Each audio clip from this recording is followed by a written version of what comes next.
গাড়ি বন্ধ করবে এ নিয়ে আপনার কিছু বলার আছে? অবশ্যই বলা আছে, গাড়ি বন্ধ করলে আমরা খামু কি? বলেন কি চলবে? গাড়ি বন্ধ করে দিলে আমাকে তো পেট চলবো না, কথা বুঝেন নাই? গাড়ি না চালাইলে চুলা জ্বলে না।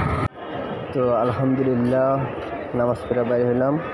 দেখেন মানুষ আল্লাহর রহমতে সব নামাজি এরা, ঠিক আছে। যে যারা আসা যাওয়া করতে আছে তারা সব নামাজি, ঠিক আছে। নামাজ পড়ে বেরিয়েছে, আমার ভালোই লাগে এখানে নামাজ পড়তে, খুবই ভালো লাগে। এটা দেখেন, এটা জুতা রাখার জায়গা, এটা জুতা রাখার জায়গা। আল্লাহর মতে নামাজ পড়ে বাইরে গেছে। এখানে অনেক গরিব মানুষ আছে। ওই গেট দিয়ে ঢুকছি, এই গেট দিয়ে বেরোলাম। এটা অন্য একটা গেট, ঠিক আছে, যেটা আগে বলছিলাম যেটা সেকেন্ড গেট দিয়ে বেরোলাম। এখানে অনেক দোকান, অনেক মোম, আগরবাতি, হাবি জাবি এই সমস্ত দোকান এই জায়গায় ব্যস্ত আছে, দেখেন। হ্যাঁ,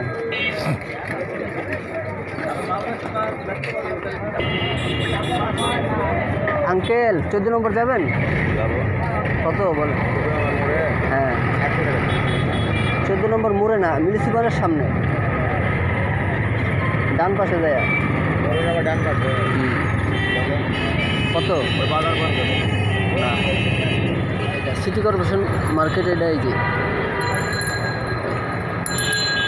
সবাই দেখতে থাকুন। তো মাজার থেকে হাঁটতে হাঁটতে এই পর্যন্ত আসলাম, এখনও একটা রিক্সাও হইল না, টাকা বেশি চায়, এর জন্য আর নেই। অবশেষে হাঁটতে হাঁটতে আমি 1 নম্বর ওভারব্রিজে আসলাম মাজার থেকে, একটা রিক্সাও পাইলাম না এখন আল্লাহ জানে কি অবস্থা হয়। আলিফ গাড়ি আছে, আমি আলিফ গাড়িতে অবশ্যই উঠবো না, এর জন্য আমার তাইলে ভিডিওটা করতে একটু কষ্ট হয়ে যাবো, সমস্যা হয়ে যাবো, এর জন্য আমি রিক্সা দিয়ে যাইতে চাই।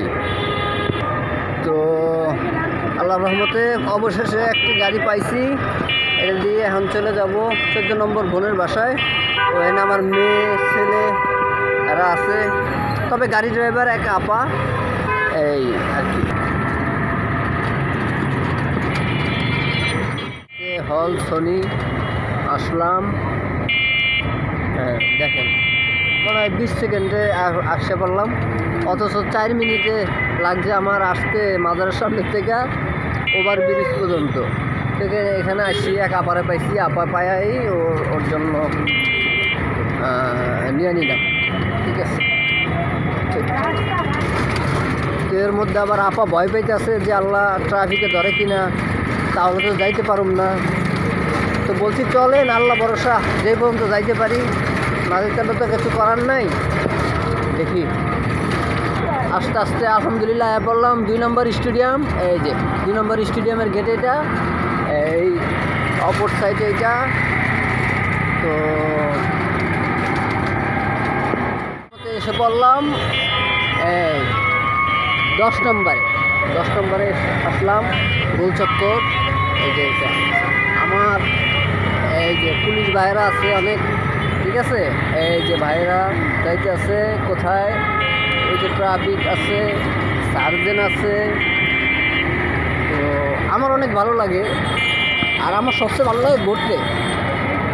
আমার আল্লাহ যদি বড় লোক বানাইতো, মানে অত বড় লোক না, মোটামুটি চলার মতো, তাহলে আমি শুধু ঘুরতাম আর এই ভিডিও করে ছাড়তাম, ঠিক আছে। তা আমারে যদি আপনারা সবাই সাপোর্ট করেন, তাহলে আশা করি আমি পারবো, আমার এটা আশা, ঠিক আছে। আর বাকি আশা আমি পরে বলবো, আমার যে কী আশা আছে এটা আমি শুধু দেখাইতে চাই আপনাদেরকে। হ্যাঁ, আমি দেখাইতে চাই যে আমি কীরকম কী আশা নিয়ে আসছি, ভিডিওটা করতেছি, কেন করি, কী আশা নিয়ে আমি এই যে চ্যানেলটা খুললাম, ঠিক আছে। আমার ভিতরে অনেক আশা আছে, আল্লাহ যদি আমার পূরণ করে। এই আস্তে আস্তে আলহামদুলিল্লাহ অনেকটাই আগে পড়ছি।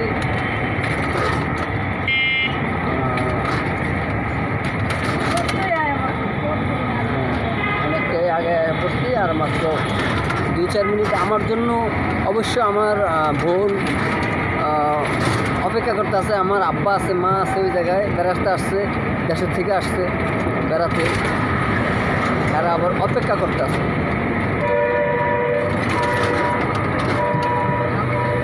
আজকে 14 নম্বর আসলাম গাইনে।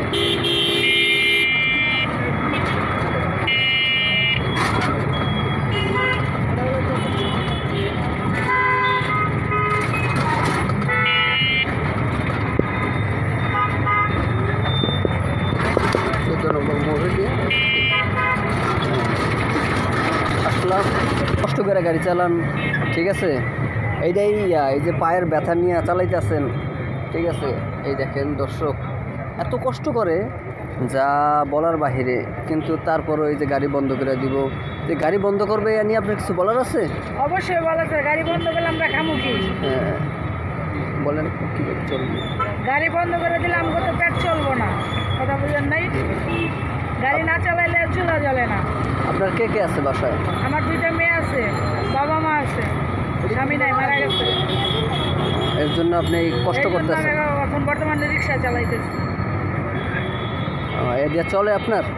হ্যাঁ, রিক্সা চালাইলে পেট চলে, নাইলে চলে না, খাবার জোটে না। তো ঠিক আছে আপা, আপনার অনেক ধন্যবাদ, আপনি আমাকে নিয়ে আসছেন।